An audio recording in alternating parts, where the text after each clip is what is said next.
Good morning. This is Steve Lentini, and I'm presenting today the Best Getting Better, as I do every week, with the exception for holidays. I am the author of the book Sales Success for the Rookie: How to Succeed at Sales Right from the Start, and it's published by Motivational Press. It's on Amazon. Sales Success for the Rookie: How to Succeed at Sales Right from the Start. I'm also producing a program called the Millennial Mindset, and I will screen and interview and profile and train millennial salespeople. But first, people have to sign up for my program, Millennial Mindset, because it requires a change in the company culture. If you keep doing things the way you're doing it, you're going to keep getting what you're getting. And to hire and attract millennials, which many industries are complaining they cannot, you have to change the mindset of the company. You can't keep doing things the way you were doing them, the way your father taught you, or your father's father. You can't keep doing it that way. You're not going to attract millennials unless you do something different. And so you can reach me at steve@stevelentini.com. That's Steve at Steve, STEVELENTINI.com. And I'll be glad to email me, and I'll be glad to talk to you more about my Millennial Mindset program. So the other book that I have published is Imagine 30 Days to a New You, and it's Justin Sachs and 29 other authors, and I am one of the contributing authors. Okay, so today we're talking about mindset, right? The millennial mindset. We're also talking about the mindset of salespeople. So how to succeed as a rookie right from the start. One of the major things that I concentrate on is mindset, because I meet so many people who tell me how their life is stuck and all the things they can't do. They're convinced of all the things they cannot do. And that language in itself keeps them stuck. The thing to realize is you are right now the sum total of all the energy that you've projected out. You're powerful. You're a creator. You're not a victim of circumstance. So it's to remember that everything you put out has an energy that returns like a boomerang. So in the theory of a boomerang, it returns to you. So whoever throws the boomerang, it returns. So if you gossip about other people, they're not around, they can't talk to you and respond, then you will get people gossiping about you, talking about you. It's also a negative energy, so you'll have negative energy return to you. If you're putting out the energy of I cannot, or you're putting out the energy of you're angry at others without realizing others are reflecting parts of you back to you, then that anger returns to you. Pierre Pradevan, in The Gentle Art of Blessing, talks about silently blessing everyone. And I've been doing that for years. I think Deepak Chopra mentioned it when I was in my 20s or 30s. He mentioned that you can always bring a gift to someone, like bringing a gift. If you were invited to dinner, you bring a gift. Most people bring a bottle of wine, or they bring a arrangement of flowers, or they bring a food basket, and they bring a gift. So here's the thing to remember. You can always bring a gift to your clients and prospects by silently blessing them. Or if you don't want to bless people, I don't know why you wouldn't want to. It's positive energy, right? So if life's a boomerang, if you have power and what you create has power, then why wouldn't you want to bless people? Wish them joy, happiness, and success. If you don't want to bless them, wish them joy, happiness, and success. You could bring a gift. Some people buy books and bring a book, right? You could bring a book, say, hey, I brought you a book. Here's one here you could buy, Steve Lentini, Sales Success for the Rookie. Go to Amazon and buy 100 books, give it away. Let me know you bought 100, I'll give you some money back. I'll give you a discount. So the thing to remember is that everything you put out has a return. So you have time to think about everything that you put out. And right now, all the things in your life are the things you've created to learn and grow from, or you've attracted certain people to mirror back to you qualities that you want to change or embrace. So let's talk about that. Qualities you want to change. Those are people that bug you, or situations that bug you. They are life itself coming to you as the teacher. So My theory is the master is within. Life itself is the teacher. You don't have to look far for feedback of what needs to change in your life. The people that bug you and the situations that bug you are the universe knocking on your door to say, change. This is what you're creating. You asked us to change this about your personality. But if you don't know, right, if you don't know what you don't know, no one knows what they don't know that they don't know, right? Then what happens is those situations to bug you are actually waking you up to the things that you don't know about yourself. So to bless those situations, meaning people that bug you and situations that bug you are there as a gift, and they'll keep showing up. Different area, it doesn't matter where you move. That's called the geographical cure. Wherever you go, they'll keep showing up until you wake up and say, wow, I keep getting irritated in traffic that's moving nowhere. It's moving nowhere. It's stuck. You're sitting in traffic. Why bother getting upset? It's crazy, right? It's like Eckhart Tolle says, some people think reality is nuts. It's here now. That's why it's nuts if you're fighting it. Why fight life? Again, that's like the boomerang effect, right? If you fight life, excuse me, I'll fix my tie.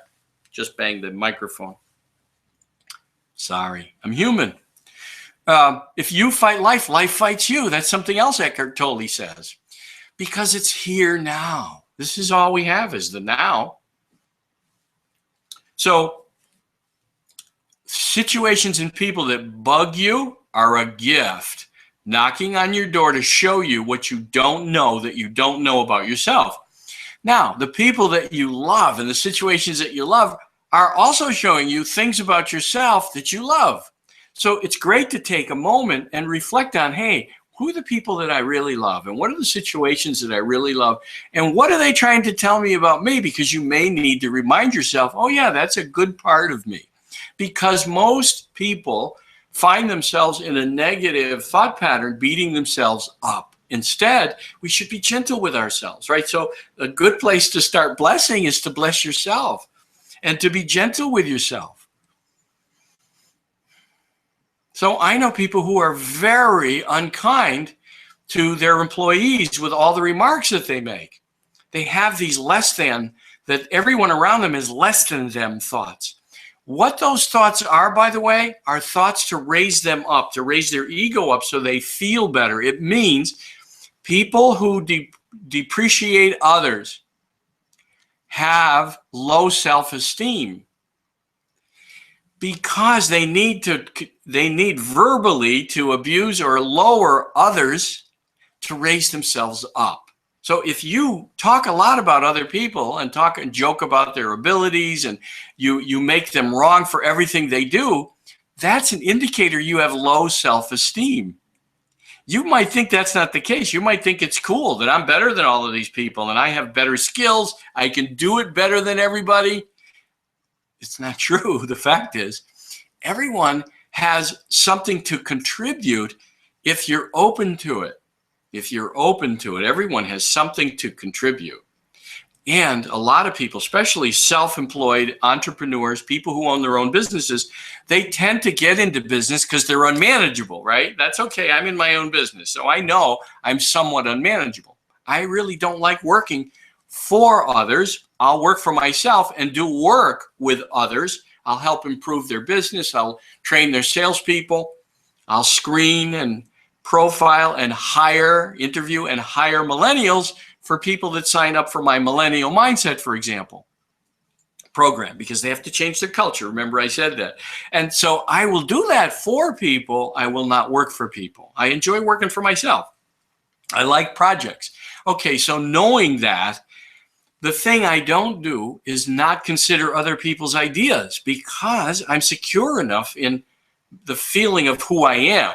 So I listen to other people. I even solicit other people's ideas about my ideas. Or when people ask me about their ideas, ordinarily I will say, it sounds like a good idea. Here's what I would do. My suggestion is never discount an idea. Test it. Start with in a small degree and test it. Right? Why not? Get some feedback. It's called experimenting. What if Thomas Edison had listened to all those people who said he was crazy while he was working on finding electricity and a light bulb, all these different things that he did. And you can go out through history and see the instances and read about the instances in biographies or autobiographies about people who were researchers and explorers, and people labeled them as crazy. So the people around you, if you're making them crazy, just think how crazy that is. They're around you. You're attracting them in. They might be working for you, right? Working for you. Their job is to help you, and you want them, I hope, to help you prosper and grow the company. And yet, I know plenty of people who denigrate the people that work for them. And oftentimes, not in front of them. They'll do it as a joke in front of others, out to lunch. And what that says to everyone that they take to lunch and everyone else that they hang around with is that says that when you're not around, buddy, I'll be talking about you. So remember, what you put out comes back. It's a boomerang. It's a boomerang. There is no escaping that law. Everything you put out has an energy. So let's start with your thoughts. The best thoughts to have are that you're supported by a universe. You're supported by the divine substance, if you want to call it that created this. It doesn't have to be a God or Harry or Eloise. It could be anything. It could be the universe, universal law, could be the divine. It could be you. I'm creating this. I am. Anything that follows the words I am has power. It's declaring, right? It's declaring things. Here's I am not a victim of the world I see. I am responsible for what I see every day. I am responsible for what I see every day. So I have these things to remind me of my power. Here's my purpose. The purpose of my life is to wake people up to the divine miracle that life is, and to wake them up to their soul's purpose so they can create the life that they've imagined, create the future that they have imagined. You see, most people are living in this world of fear, and I don't know whether I'm going to have enough to pay the bills or I don't know what. But Buckminster Fuller used to say, if you honor the gifts that you have inside you, those are the gifts that you came here with. If you use those gifts and talents to make the world a better place, you will be prospered. Bucky used to say that the money only and always shows up at the last minute, and that it always does. And he made his life that experiment to prove to others that they can do what they love and make a living, as long as they are making the world a better place, using your gifts to make the world a better place. And it begins with your thinking. What is it that you love to do? What is it that your talents are? Why take a lunch pail to work and work for someone else who doesn't appreciate what you do? Or maybe they do appreciate what you do, but you're withholding your gifts. And that begins in your thinking. And you are the sum total of all your thoughts up until now. That's it. And the beauty of that power is you can change it. And if you're going to be a salesperson, you better have good thinking. That's the number one thing that I listen for. And I hear it in the words that people use to describe those around them, to describe their life, to describe where they work and what they do. They'll tell me with their words whether or not they're in the right place, living their purpose, making the world a better place. So salespeople need to consistently exercise their mind, right? Exercise your mind, like going to the gym. You go to the gym. It's not a great example of a muscle, but I go to the gym and I work out to keep a certain level of strength. That's what I want. I'm not working to become a muscle man, but I do have enough resistance, so I build muscle and keep muscle. I build muscle slowly and I keep muscle. It's the same thought in resistance of life is there to build your muscle for living, right? So when you feel resistance in life, it's a gift there to help you grow and prosper by building this muscle, the muscle of the mind, the muscle of thought, and to resist those negative thoughts and thoughts that come from nowhere that make you less than anyone or more than anyone. The fact is we're all the same. There's no one that's any more. Money doesn't make anyone anymore, for example, because you die, you don't take it with you. And you could die in the next second. I mean, I don't wish that on you. And I happen to know for sure by experience, you can be here 1 second and gone the next. So don't think money makes you any more than anyone else. It doesn't. Now, can you have more fun? Yes, you can have a lot of fun if you have plenty of money. But most people are really living in fear and guilty. And a lot. How many stories have you heard about people who kill themselves that have a lot of money? Or people that never found happiness that have a lot of money. We don't have to look too far with entertainment people. Prince and Michael Jackson and Hemingway. I mean, there's so many people that were in entertainment. Robin Williams, a comedian, made other people laugh and yet could not find happiness. That's an inside thing. We live life from the inside out. So for salespeople to make the choice to be happy and joyous, and then to project that happiness and that energy and that joy and well-wishing and wishing people joy, success, and happiness, and blessing people, that energy is something that people perceive. They perceive it. They'll say things like, I don't know what it is about that person, but I like them. So the other thing is to give out the energy of help and assistance and to tithe. It's called tithing. And that's where you give 10%, a tenth of your income to the source of your spiritual support. So if you study tithing, you'll find out that John D. Rockefeller, the Mellons, the Carnegies, the Mark Victor Hansen, and Jack Canfield, and many, many others, very successful people, Deepak Chopra, they're tithers. Wayne Dyer, very successful, right? I mean, he's passed on, it's been a year. A remarkable man who gave his talent, like Deepak Chopra gives his talent, and he's prospered by doing what he loves and giving his talent to the world. That's how we make the world better. So a thing to remember every day is to work and strive to leave everything and everyone a little better than you find them in every moment. Strive to leave everything and everyone a little better than you find them in every moment. And that could just be a simple thought of blessing.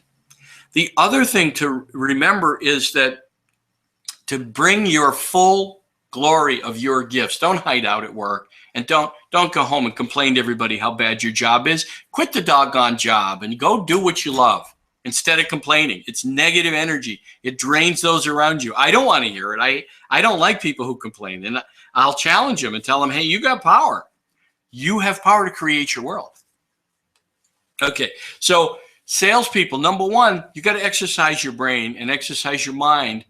And remember that your job is to meet people. So rookies, your job, rookie, in the beginning, and I talk about it here in my book, is to meet people. That's your job. And if your boss wants you to go out and sell and close something, it's crazy. It's nuts. In the beginning, you got to go meet people.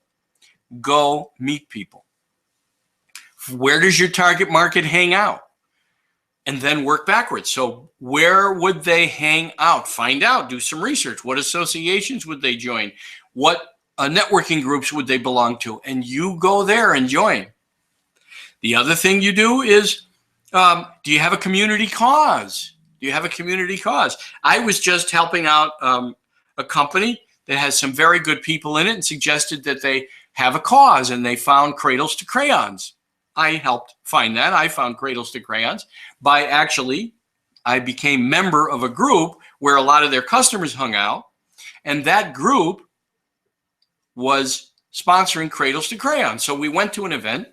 Myself and another young man at the company went to an event, and we helped Cradles to Crayons, and eventually Cradles to Crayons became a big customer, because while we were there, we saw that they used a lot of our supplies. And it takes time. You know, the owner wanted us to make a sale right away. It's like he said to me when I joined a couple of groups, hey, Steve, let's email everybody in the group. And I had just joined them. And I said, no, we don't do that right away. We can do that after time, after we earn some visibility and credibility. Then you email the group, maybe with some questions. Hey, we're a supply company, and we'd love your input. And here's a few questions we have about who do you buy from? And what do you look for? And would you ever consider us, for example? Would you like us to come in and help you buy? what we sell better? Can we come in and talk to you about your program? Have you ever thought of this and that? You give people some ideas and some tips about what you do in your industry, but you give ideas to help them. Even if they don't buy from you right away, see, they're going to get the idea that, hey, you're not out there to just sell, which is getty. It's getting information. It's grimy and grubby. It has commission breath. All I want to do is sell ya. That sucks. That's dead. I want to help you. And I've made multiple $1-million sales helping people and totally letting the sale go. And they came back to me. I know for a fact it works. I know for a fact it works. And then to have gratitude and to feel blessed that you live in something infinite. You live in something you have no idea about. I don't care what you think it is. I don't care if you're an atheist or you believe totally that the saints are all walking around with us. I don't care which extreme you're in. The fact is we're in something we know very little about. So for me, like Einstein, I'm comparing myself to Einstein, yes. Einstein said that the closer he got to discovering all about how the universe worked, which he never got very close, but he did come up with the theory of relativity. He said the closer he got, he understood that the fairest, listen to this quote, the fairest thing in life is the mysterious and the unseen. And for those who know it not, they're as good as dead, snuffed out candles. So the only place that I want people to get to is to understand they live in something they know nothing about. So if you walk around, I had a guy tell me, well, Steve, I'm a realist. No, he's a dope in a good way because he's limiting his vision. It's like putting blinders on. I only believe what I see. No, experiment in seeing what you believe, right? Experiment with it. Hold on to a vision and a picture of yourself going somewhere and delivering your gifts and talents, not living in a mundane world of 9 to 5, bringing a lunch pail. Those days are fading away. There's so many ways to make a living today, so many ways, multiple streams of income.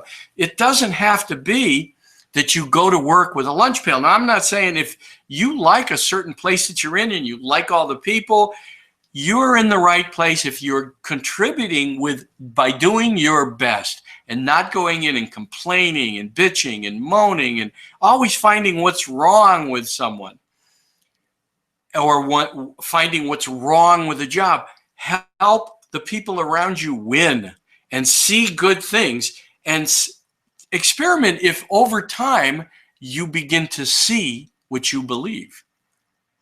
Don't believe what you see. Experiment with it. And guess what? If you want to believe what you see and you want to be a realist, this is what you look like. You have blinders on.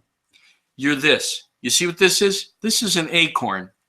Within here is contained all the potential to become an oak tree, right? It can become something a lot greater. How do you and I know that about the acorn?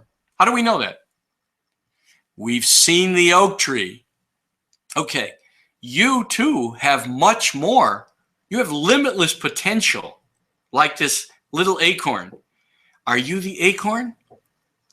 Have you really ventured out and broken apart, crushed apart fear and planted your ideas in the ethers like this acorn needs to be crushed, open, broken open, stomped into the ground, and then live underneath the ground in the dark and trust that something else will happen. Right now, listen, I don't know that the acorn has any consciousness like we do and knows that it gets broken open, but all of life is an analogy for our life.